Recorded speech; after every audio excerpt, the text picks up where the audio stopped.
you have a bear market, you pull from assets that are not down in value. So you would pull from cash and 1 month treasury bonds to fund your retirement income. You would not touch your stocks right now. Mm-hmm. And if you're like the last couple of years, like 2023 and 2024, if you're going through a bull market and you need income, you actually might sell stocks during that time. And so you have different buckets for different goals, long-term Mm-hmm. versus short-term, and then you can pick and choose which bucket you choose from. Welcome to Upticks with Jake Falcon, founder and CEO of Falcon Wealth Advisors. In this podcast, we help high net worth individuals overcome financial complexities. We do this by enhancing financial literacy and discussing topics in a language free from industry jargon. Now, on to the show. Welcome back to Upticks with Jake and Cory. Cory, welcome back to the show. Jake, thank you for having me back. We're sticking with the air traffic controller goofy headphones. I can hear you loud and clear. Well, we're true professionals, Cory, and if we're going to do podcasting, we're going to do podcasting right. That's right. We've got an important topic today. We're talking about income withdrawals or income strategies for retirement, which is actually one of the most powerful conversations I have with clients as they go through that transition. But before we dive in, I want to thank our listeners, Cory. Our subscriber count continues to grow. Credit to our audience, right? Credit to our audience. Absolutely. So thank you for tuning in. The whole point of Upticks is to enhance financial literacy. So if you think our content is any good, please give us a thumbs up and a 5-star review. We are looking for the algorithm to pick this up and get it in front of more people. Cory, you got anything personal that you want to share with our audience before we dive in? Not too much, just living through a kitchen remodel, Jake, taking it day to day. How about you? Yeah, I saw your post on Instagram the other day about how you're not a fan of commuting. That's right. That is a personal comment I'm happy to talk more about. What if you had, I always thought, and I wouldn't do this in Kansas City, but if I lived in like a city where public transit was more commonly, like New York, I took a train or I took a subway or something and I could read. Yes. Then I don't think I would mind the commute, but I told you, listen to a book. Have you started listening to a book on that? So everyone knows, Cory, his in-laws have been so kind to let Cassie, Daisy, and him shack up there while their house is getting blown up for the kitchen. That's right. And so Cory's having to drive 30 minutes to work most days. Poor Cory. Play your violin. Poor Cory. That's right. Poor Cory. I know that's a first world problem. But anyways, have you found more productive use of that time? Not yet. I would encourage Not yet. Maybe I find myself white knuckling it, trying to get where I'm going. Because it's like everybody on the road is trying to get where they're going. You could switch that up. So I know. Quick shout out. I'm in the final editing piece. Not Upticks. This is Upticks. Retiring Right: Smart Steps for Exiting Corporate America. For everyone out there, it's an Amazon bestseller. It's the book that I wrote and published last year. The audio version should be coming out soon. I would expect, probably May of this year. So maybe when the audiobook comes out, Cory, you can put that on. Listen to Retiring Right. It's a good idea. I find myself driving though, Jake, even though I'm commuting more than I usually do, because again, I said like my house is 5 minutes from our office on a bad day. So this commute is more for me, but I find myself in just silence in the vehicle a lot more than I would have expected. And that's okay too, actually. That's okay too. As long as you're not going crazy in there. All right. No. Holding it all together. Safe travels, Cory. All right. That's so right. let's go ahead and play ball here, Cory. Let's kick it off. So, let's do it. Okay. So today we're talking about 4 retirement income strategies. I got this from a book that I'm reading about retirement. I've really enjoyed it, but I thought this was a very powerful section because that's one of the questions I get asked a lot, Cory. I don't know about you, but clients will say, okay, Jake, I've saved up this nest egg and now my income is getting shut off. Now what? Now how am I supposed to turn this $3 million or $5 million into an income stream? Because Jake, I'm a saver. I'm not a spender. And I have a hard time pulling from my nest egg. So let's real quick, Cory, for maybe a couple minutes, let's talk about the psychology of that. What do you tell clients when they bring that up to you?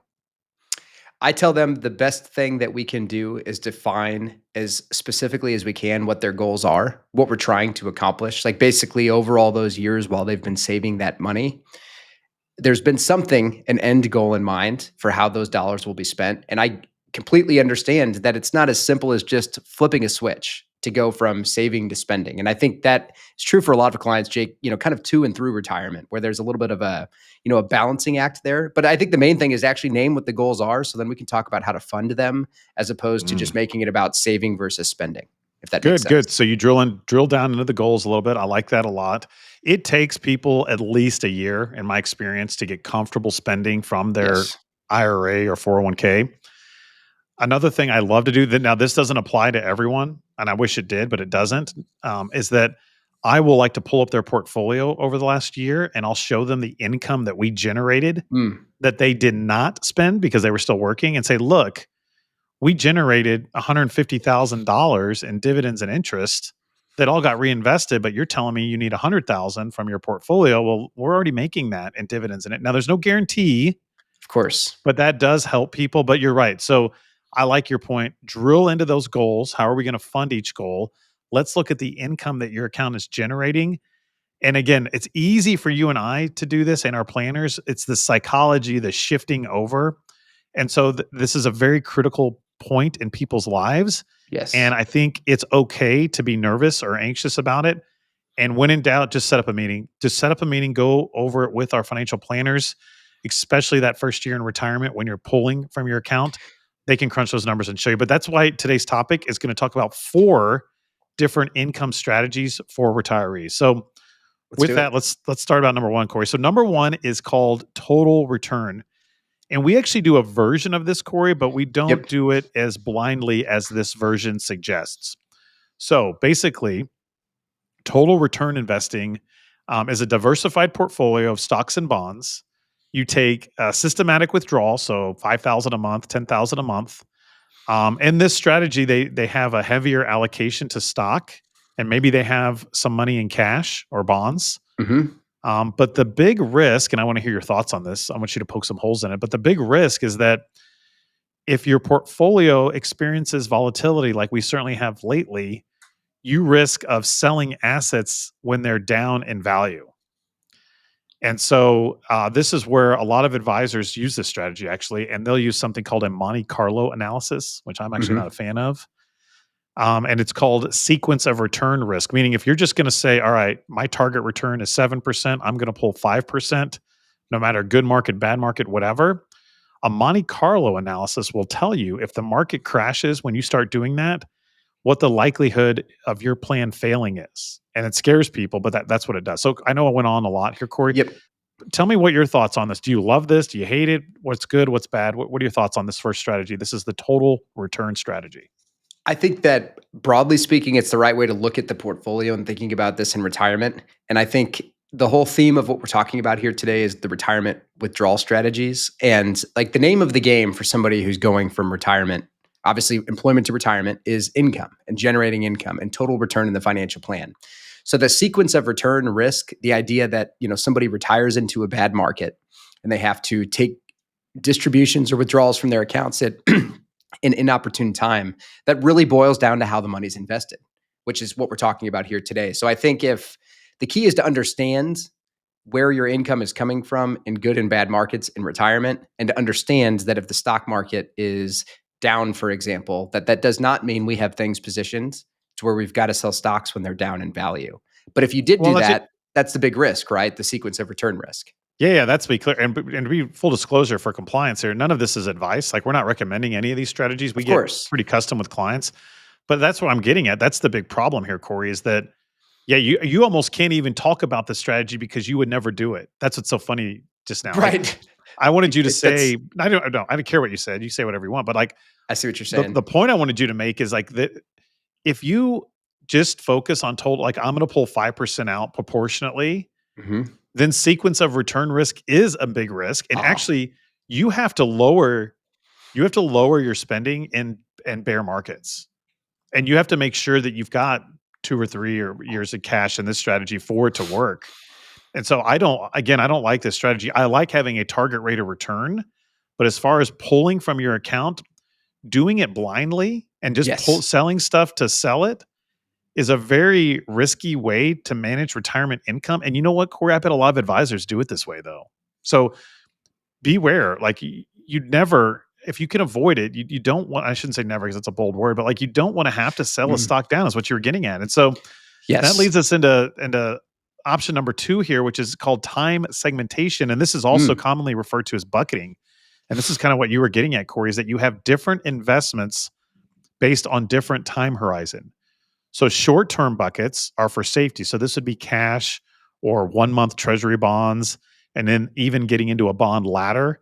Mhm. And then you've got longer term buckets for growth. So these would be like stocks, or even dividend stocks might be in a mix of both of these buckets. So what's good about this, and I think this is why a lot of our clients don't get panicked when we have bear markets, is Mhm. that when you have a bear market, you pull from assets that are not down in value. So you would pull from cash and 1-month treasury bonds to fund your retirement income. You would not touch your stocks right now.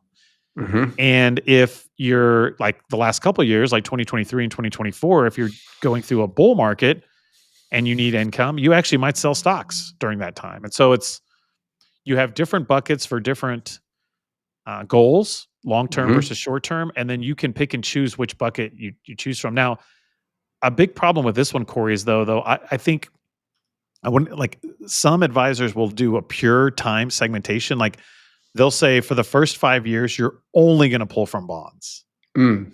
And I don't agree with that. We actually tried that. And we do it a little bit for some clients. Like if they're going to buy a boat for 100 Mm. grand in a year, we might buy a bond that matures in 1 year for 100 grand. Right. So we might literally tie that investment directly to their goal. That's kind of what you were getting at. Yep. But for retirement income, I don't like doing this because if you spend down the whole bucket and then you get into a bad market, now what are you Mm. supposed to do? So again, Right. I don't agree with time segmentation, and we've experimented with this very lightly, and we actually kind of didn't we dissolve it? Didn't we stop doing it? Do you remember Mhm. this? Yes, I do. So what are I your do, because thoughts? we were I went really off a lot assigning. there. I mean, no, it's good. I think conceptually it makes a lot of sense. You're assigning a use by date, for the lack of a better term, for certain Yeah, dollars, right? That are aligned with the goals that you've outlined. But all of this, the time segmentation, the total return, the other strategies we haven't even gotten to yet, Jake, I also think the important thing is that whatever the strategy is, it needs to be something that you can stick to. Because good I point. also think that, we're talking about bull markets and bear markets, good times and bad. And if you have a strategy and a plan in place, but the market conditions have changed, so therefore you need to change your strategy, that is not what we want to try to accomplish here, right? The Yes, goal is to have something that we can stick to through those good and bad markets, because we understand how it works and we understand how it's funding goals. that's really good, Corey. That's right, because people will ask me that, like, how are you changing your strategy based on what the market's done? And I tell them I've already my strategy already has markets like this built into it. So, like, I'm Right. not claiming I knew when this was going to happen or why, but I suspected that it would happen because you know Yep. what? Bear markets happen and crashes happen. So, again, I'm not claiming I can predict the future, but our strategy at Falcon Wealth Advisors is designed to be able to weather bear markets and participate in bull markets. And that's why you and I are chartered retirement planning counselors, because this is what we've dedicated our profession to, because this is so important. That's right. For a retiree. It's not important for somebody that's 20 years old, right? They're accumulating their assets, but Yes. that dance or that shift is such a fragile point in someone's life that Mm. I love zeroing in on that with a client and helping them with that transition from a financial standpoint, not only planning and making sure that they've got enough money to last the rest of their life, hopefully, but the psychology of that. And so again, it's very important. And yeah, so just for our listeners, so they understand. And again, everybody's strategy is custom to their situation. So I might Yes. have a bond tied to a specific goal for a Of client, course. but generally speaking, Corey, you and I kind of merge option 1 and 2 together. We've got a target return, but then we also have buckets of assets so that we don't have to change, like you said, we don't have to change our strategy in a bad market, which is very And we important. also don't have to blindly sell proportionally from different Yeah. asset classes, right? Isn't that Which again, stupid? I've just been thinking this through, Jake, as you made that comment earlier about how it's something that we wouldn't do, so it's almost difficult to talk about. You couldn't even And talk about it. that's right, because it seems so obvious in a lot of different ways. So Well, you know a big what's problem. that? Yeah, go ahead. Well, I'll go number 3, but another big problem I have with that. So I've seen this a lot, Corey, and you probably have too. Hmm. If people leave their money in their 401k in retirement and they Yep. pull from that. Many Yes. 401k providers force you to pull money out proportionately, which is a big Yep. problem. So you have to be careful. If you're retired and you're pulling money from your 401k and you can't pick or choose Right. which asset to pull from, that's a real risk. You are dealing with sequence of return risk. Yeah. Now, there may be a reason you need to leave it in your 401k, but if there's not a reason, I would highly encourage you to work with a wealth advisor to roll that money over to an IRA, or consider rolling that money over to an IRA so that you can diversify it. And then hopefully you can pick and choose what asset you pull from, because I don't like that 401k providers make people do that. It's a And problem. I'm glad you said that because I do think that that is relevant for more people in the decumulation or the spending phase in retirement. I do think what you're describing is more relevant for people than they might realize in terms of you're taking Yes. money out of that 401k, where it's actually coming from.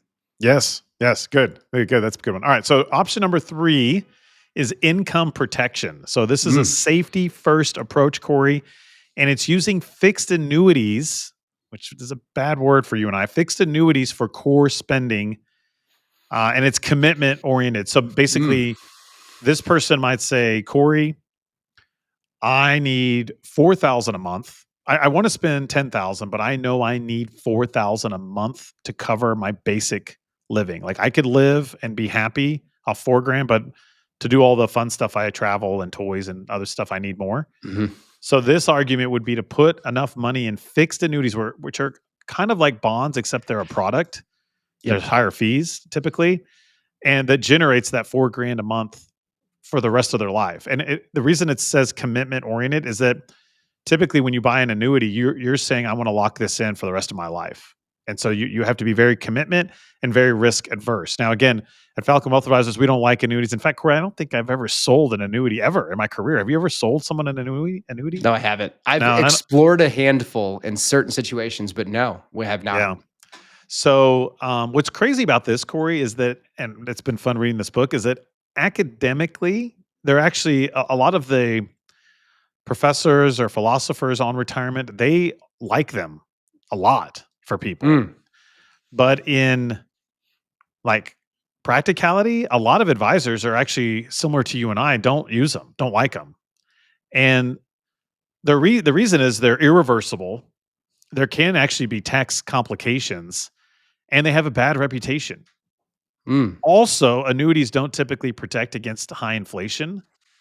Um, so again, it can reduce pressure from having money in stocks because you've got this fixed income. But again, I don't like them. If you're a do-it-yourselfer, perhaps, and you can get one without paying an advisor. The problem is, Corey, again, they're typically irreversible, and you pay an advisor fee, and you pay an insurance company a fee with a fixed annuity. And so you're layering on fees, you're locking your money up, and you know what's happening is the insurance company's taking your money, and they're trying to make more than they're paying you on it.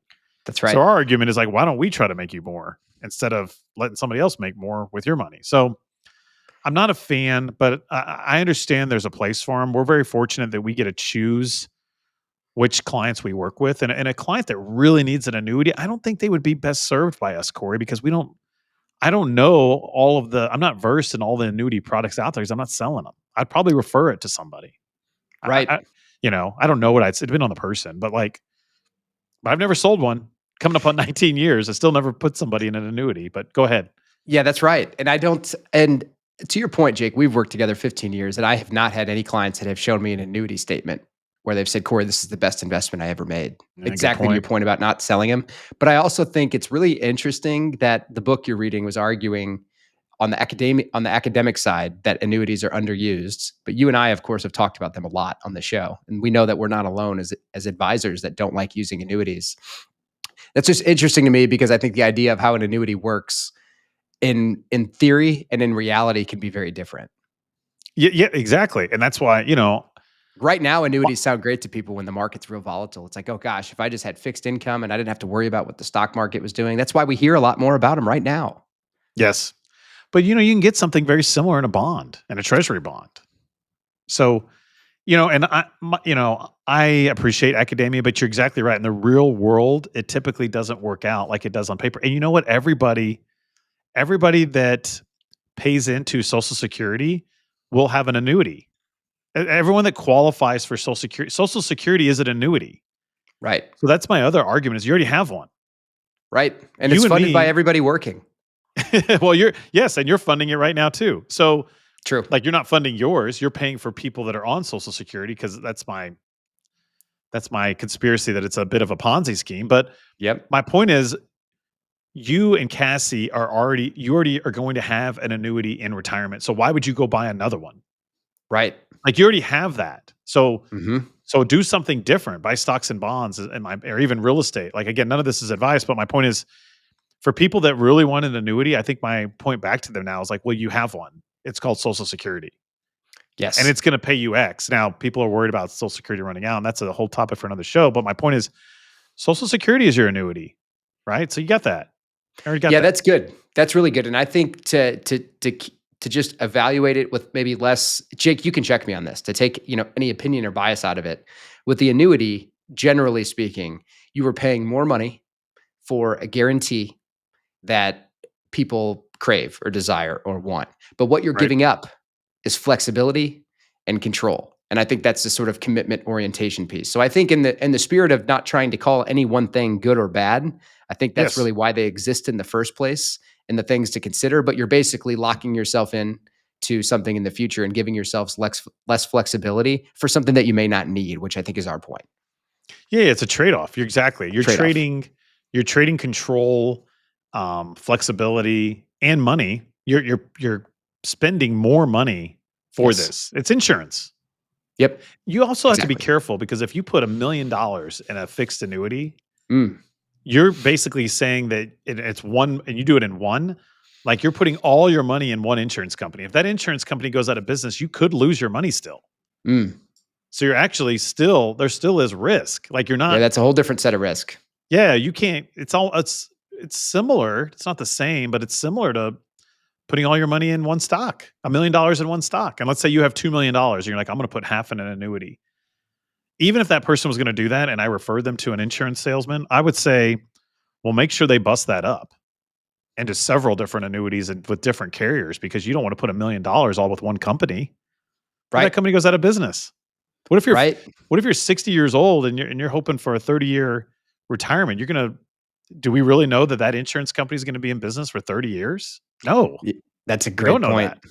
So, yeah, you got to be careful. And All right, we good. have experience, right? There's real data points that we can look at, Jake, from the past, right? In the financial crisis and looking at Yeah, insurance companies and annuities and what happened. yeah, you got to be careful. Exactly. Gotta be careful. Now, I'll tell you what the annuity salesman will tell you though. Is like, well, the insurance industry would never let that happen, but it could happen. Definitely could. Yeah, I Never say look, never. I've heard all kinds of things for the last 15 years that would never happen, and then I've watched them happen. So, Yeah. So, all right, good. Then option 4 is a little bit of a version of this. It's called a risk wrap. So mhm, basically, you combine market reliance with commitment orientation. So it's an annuity still. But it's a variable annuity. So a fixed annuity typically doesn't grow its income over time. It might lock you in at 4 grand a month or whatever. But these variable annuities, they'll have some sort of investment option within the annuity. And so you could invest it aggressively and get potential upside, but then the annuity protects the downside. But I'm telling you, just by looking at these annuity statements from people that bring them in, A, people typically don't understand what the heck is really even going on. B, they don't even know what their fees are. And if you put an investment in an annuity, there's another layer of fees. So now you're yep, paying advisor fee, insurance company fee, and investment fee. 3 fees in one product.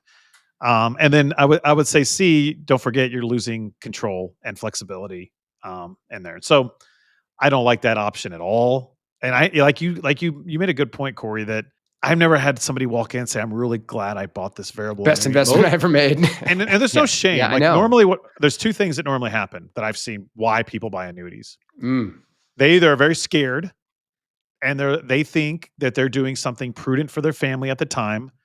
Jake, we were in a pandemic, so I bought $100,000 annuity.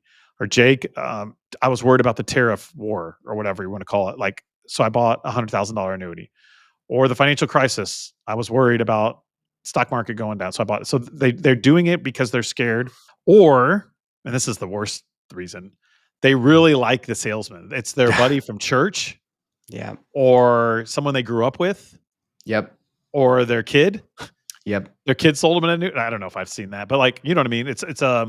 It's purely a relationship transaction and not a fiduciary one. And my point is when you're dealing with your retirement, it should only be a fiduciary. Like, obviously, you need to have good rapport and a good relationship with who you're trusting with your retirement. But you want to work with somebody who's acting in a fiduciary capacity that's acting in your legal best interest and putting your interest ahead of their own. An annuity salesman's typically not doing that. So, but that's what I've seen. And then they come into my office, Corey, and they're like, I don't even know what this is. And, Right. and Yeah. they'll tell me I got scared and bought it, or they'll say I really liked the guy, so I bought it. Yep. Right? Do you have something similar? Yes, I was gonna make a comment about like, the mother or the father of someone's, the kids are in the little league team together or play soccer together or Yeah, whatever it yeah, is. And I yeah. mean, I'm thinking of a Ooh, very I specific can't wait. example. I can't wait till Daisy's playing soccer, Corey, and you get the annuity pitch. So I'm like, "Ooh, can you help protect my assets? Tell me about your Monte Carlo You got to simulations." you got to be careful. You got to make sure people don't know your wealth advisor. They probably will know your wealth advisor, Corey. But if they don't, I can't wait for you to get an annuity pitch from Daisy's kindergarten class, somebody else in homeroom with you, and like, hey, you ever thought about protecting your assets? Yeah, yeah. Well, and while we're on this, Jake, I have to say, and because I'm sure you get this too. Like I receive so many emails and messages on LinkedIn and different platforms from different people that seem to have the magic product for all my clients. I get it all the Yeah, time. yeah. Or I get people reaching out saying, "Have you ever thought about owning a business? How about what if I told you I already do?" Right. My point is like just paying attention, but also like when somebody, it's clear to me that some of these things, it's just, I don't know if it's AI or what it is, but I'm just getting the same stuff over and over. And I know that if that was the right thing for our clients, Jake, we would find it. We wouldn't wait for somebody to walk into our lives and say, "Here's what you need to do for the people whose money you manage." Yeah, our problem are the products. You're right. Yes. I would argue that probably some of them are good though, Corey. Like, because we reach Fair. out to people to try to help them. So, Sure.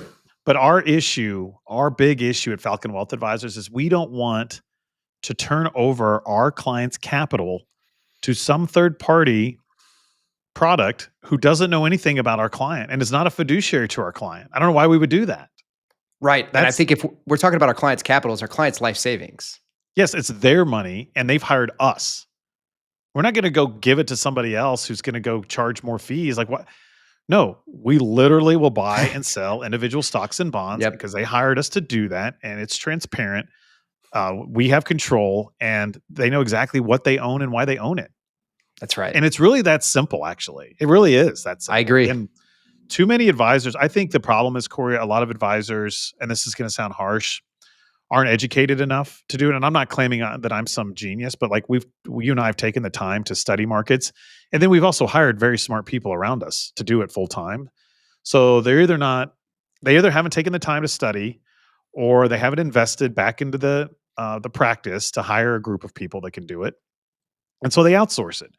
And I just think that diminishes the advisor's role because if your advisor is just going to outsource the investment selection, why are they charging you on your investments if they're not the ones managing them? It's a big Right. problem. It's kind of like the office space. Like, what exactly is it that you do here? They're worthless. I shouldn't say worthless. They should just charge a planning fee and just do Right. planning and Right. not charge to manage the investments because they're not. So we do both and we do it in house. And we feel that is our value proposition for our clients. And that's why clients hire us. And that's our commitment. And that's what we work on. But I Good. thought today's show was great, Corey. So again, just to kind of cycle back through them, total return, you're trying to make 7% and you're going to pull 5, but you're going to pull out no matter what's going on from what asset, which again, we don't like. Time segmentation, that's lining up your investments exactly with their use. Again, that's none of these are really perfect. There's not a perfect one, or everybody would do the same one. Right. It's okay, but again, we like to use a combination of 1 and 2 for most of our clients. We're not annuity guys, so again, income protection. If you're super scared, the academics claim an annuity can make sense. Corey and I don't really have seen them really work out that well for people. And then the variable annuity is very expensive. And again, I just don't think they make sense for most of the people we work with. It doesn't mean there's not a solution for some people, but my point of that is just be careful. Be careful why. You got to know if you're going to buy an annuity, you should be able to explain that annuity frontwards and backwards. And you should be able to know exactly what it's costing you because don't be fooled. You are paying for it and before you get into it. And you need to know also how it ties into your financial plan. If you can answer those questions with confidence, Mm. so be it. But I'd argue most of us have an annuity coming our way in Social Security. So why do you need another one? You already got one. Yep. And if That's you're really worried good. about Social Security running out of money, you're going to have to be worried about this insurance company running out of money. So you got 2 worries now. Right. So Yeah, anyway. that's good. I think, Jake, for a quick call to action and to kind of bring this back to Yep. where we're at today while we're recording this, is that, markets, of course, have been volatile. But to what we're talking about, if anybody watching this is a client at Falcon Wealth Advisors, we can show you and help you understand exactly the income that your portfolio is generating, whether you're Yes. retired or not.